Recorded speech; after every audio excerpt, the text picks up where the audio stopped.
Alternative à AutoCAD, bonjour et bienvenue dans cette nouvelle vidéo. Aujourd'hui, je vais vous donner tous les logiciels qui sont vraiment des très bons outils pour changer par rapport à si vous souhaitez un logiciel équivalent à AutoCAD, parce qu'aujourd'hui on sait qu'il y a le prix, il y a toutes sortes de choses qui jouent. Avant qu'on aille plus loin, pensez à vous abonner à la chaîne et activer la petite clochette des notifications. Ça, c'est pour être averti du nouveau contenu, et vous savez que si vous connaissez la chaîne, il y en a beaucoup. Donc aujourd'hui, restez bien jusqu'à la fin parce que on va monter en puissance en fait. Je vais déjà vous parler d'un certain nombre de logiciels que vous pouvez utiliser, on va dire du moins bon au vraiment au meilleur, et je vais vous montrer un petit peu ceux qui valent vraiment le coup pour moi, ceux que je suis en train de tester. Donc restez bien, c'est important. Alors, AutoCAD, aujourd'hui, c'est un très bon outil, c'est vrai. Moi, ça fait plus de 20 ans que j'utilise AutoCAD et franchement, j'adore AutoCAD.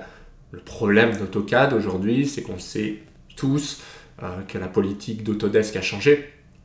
On va pas se mentir, hein, aujourd'hui, c'est ça, c'est de la location, c'est très cher. Pour un peu qu'on ait besoin de certains outils, je sais qu'il y en a beaucoup qui vont devoir se tourner vers des développeurs pros qui vont facturer assez cher. Et comme le principe d'Autodesk maintenant est de partir sur de la loc, tout le reste va en découler. Du coup, vous allez payer chaque année, vous allez payer de la maintenance. Bref, c'est hors de prix, c'est vrai. C'est pour ça que je vais vous donner quelques outils. Alors les premiers, je vais passer assez vite, hein.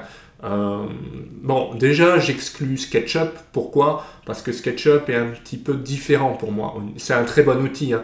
C'est juste que moi personnellement je l'utilise pas tellement, et je trouve qu'il est un peu différent d'AutoCAD. C'est pour ça que je préfère pas trop en parler, même s'il y a des tutos, hein, sur la chaîne là-dessus. Je vous le mets. Sinon vous le trouvez, hein, sur ma chaîne, il n'y a pas de problème. Dans autres logiciels DAO, il y a beaucoup de tutos, notamment SketchUp. Il y a FreeCAD, et il y a donc c'est un outil qui est peut-être plus méca. Bon, moi je le trouve vraiment très différent d'AutoCAD, donc clairement je le conseille pas. Bien sûr, au niveau du prix, c'est très bas, de même que LibreCAD. Alors LibreCAD, c'est un peu léger par rapport à AutoCAD, c'est mon opinion. Il y en a qui vont aimer, hein. Peut-être qu'il est simple. Une fois de plus, je le trouve très différent. Alors bien sûr, au niveau du prix, c'est incomparable, hein. C'est sûr que c'est moins cher, hein. FreeCAD et LibreCAD, c'est tout de suite moins cher, il n'y a pas photo. Vous ne trouverez pas moins cher. Mais voilà, pour moi, ils ont quand même des limites. Et clairement, moi, je ne peux pas passer d'AutoCAD à LibreCAD ou à FreeCAD. C'est pas possible. Alors derrière, vous avez un bon outil qui se rapproche beaucoup plus, avec quand même des différences. Je ne vais pas vous le montrer tout. Enfin, celui-là, je ne vous le montrerai pas, les autres, oui. DraftSight. DraftSight, moi, j'ai fait des vidéos là-dessus. Alors, c'est un bon outil, hein. On retrouve des choses. On peut faire pas mal d'éléments, notamment, je pense, en mécanique, hein, c'est pas mal. Mais on peut s'y retrouver. Seule différence avec AutoCAD, c'est tout ce qui est options, c'est tout ce qui est... Ouais, pour moi, un peu trop différent, si bien que si vous avez l'habitude, comme moi, d'AutoCAD, vous serez clairement un peu paumé. Il faut dire ce qui est sur DraftSight. C'est pour ça que je ne le conseille pas forcément non plus. Alors, un logiciel là que je vais vous montrer, c'est 4MCAD. 4MCAD, voilà, c'est ça. Déjà, on voit, hein, clairement l'environnement, il est assez proche d'AutoCAD. Il a des différences quand même avec AutoCAD, notamment les options. On voit qu'il y a quand même moins de choses, hein, c'est light. Mais bon, ça reste un outil fiable. Il a quand même des avantages, par exemple des palettes d'outils avec des portes, vous avez des escaliers. Je ne sais plus s'il gère le BIM. Je ne suis pas sûr. Mais en tout cas, voilà, vous pouvez gérer pas mal de choses, des murs, etc. Donc il a quand même des avantages. C'est pas un mauvais outil en soi. Il est un petit peu différent quand même, hein, au niveau de la prise en main, mais beaucoup moins que certains autres outils, et il est quand même c'est un bon outil, quoi, clairement. Au niveau du prix, je pense que c'est un prix abordable.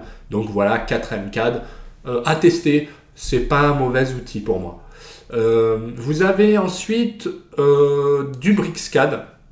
Alors BricsCAD n'est pas non plus mauvais.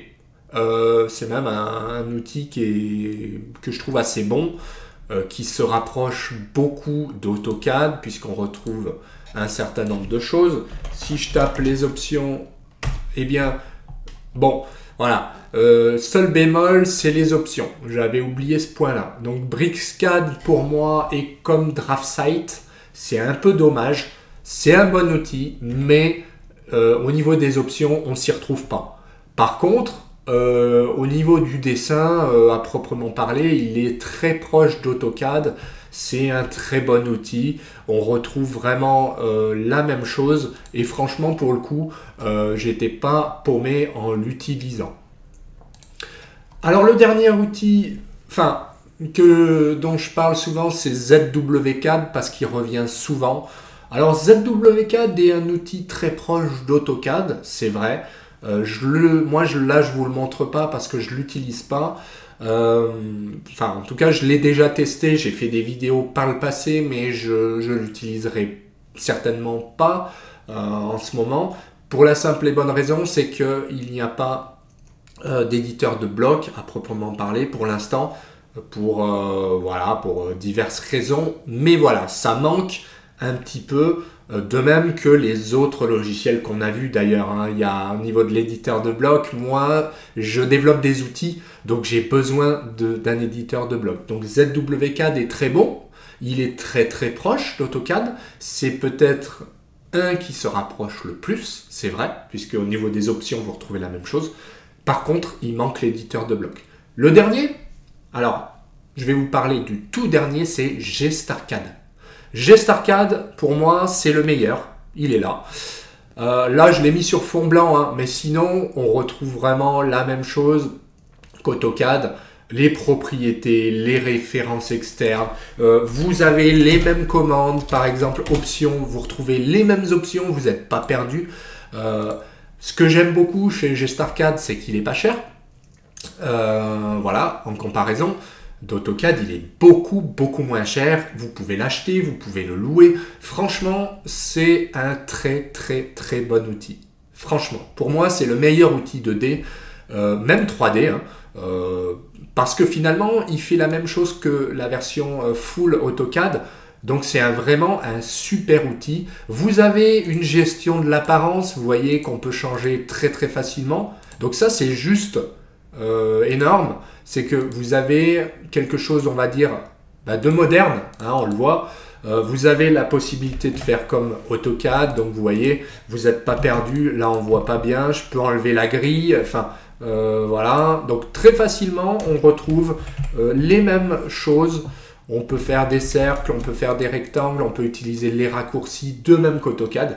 Par contre, gros avantage de GStarCAD, il est très léger, mais il est très puissant à la fois. Il est beaucoup plus léger parce qu'il s'ouvre plus vite, il s'installe très vite, il a tout bon. Mais par contre, il est beaucoup plus puissant en termes d'options. Vous pouvez par exemple avoir des tableaux de surface, il vous fait tout quoi. Il vous fait des récaps, il vous fait de l'incrémentation, tout ce que AutoCAD ne faisait pas ou avec des Lisp, GStarCAD le fait, on va dire, de base. Donc je ne sais pas comment ils ont fait ça. Parce que c'est un outil qui est léger, mais c'est un outil qui est plus efficace pour moi qu'AutoCAD. Au niveau de l'éditeur de bloc, c'est celui qui est le meilleur. Enfin, après AutoCAD, mais je veux dire, vous retrouvez la même chose, quoi. J'ai utilisé les mêmes blocs, vous pouvez créer vos blocs dynamiques et qui sont très bons. Le seul truc qu'il n'a pas, c'est la table de propriété de bloc. Si vous ne connaissez pas bien les blocs, ça ne va pas vous parler et vous ne verrez pas la différence. Par contre, vous pouvez créer n'importe quel bloc dynamique. J'ai fait des tutos là-dessus, même sur GStarCAD. Hein, il y a beaucoup de tutos GStarCAD. Hein, mais il est très bon. C'est un super outil. Pour moi, c'est celui que je recommande clairement parce qu'il n'est pas cher, mais il fait le job, quoi. C'est le plus proche pour moi d'AutoCAD au niveau de l'incrémentation du placement des fenêtres de propriété, par exemple. Comment ils appellent ça, voilà. Donc vous pouvez placer vos paramètres, vous pouvez gérer tout ce qui est affichage. Donc c'est vraiment, disons pour moi qui ai plus de 20 ans d'AutoCAD, passer sur GestarCAD, c'est comme si je restais sur AutoCAD en fait. Donc clairement, c'est super intéressant. Et puis ce qui est génial, c'est que vous pouvez compter les blocs, vous pouvez gérer des tableaux de surface, gérer l'ordre des calques. Enfin, vous avez de la comparaison graphique, mais de la comparaison aussi dans le dessin même. J'ai fait des tutos là-dessus. Donc, j'ai testé ces express et franchement, je ne sais pas comment ils ont fait. Il y a les Lisp, donc il y a toutes les applications. Il y a cet express qui est beaucoup plus compliqué qu'AutoCAD, une fois de plus. Franchement, AutoCAD, à côté, il n'y a rien. Mais il est beaucoup plus léger aussi. Donc, il y a toutes les commandes, mais il est beaucoup plus léger à l'ouverture. Il s'installe très vite. Franchement, il a tout bon. Pour moi, il a tout bon. Donc, si vous êtes resté jusqu'à la fin de la vidéo, vous avez raison.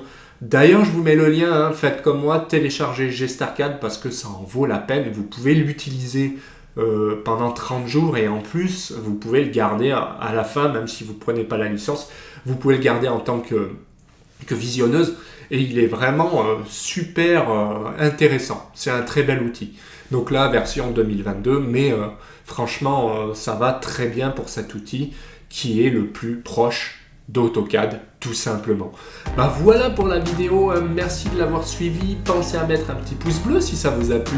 Pensez aussi à commenter, à laisser votre avis, à demander vos tutos, ça fait toujours plaisir. Sinon, attention, important, pensez à vous abonner à la chaîne, et oui, et activer la petite clochette des notifications. Je le dis à chaque fois, mais c'est important pour ne rien louper. Et je vous dis à bientôt pour d'autres vidéos. Ciao!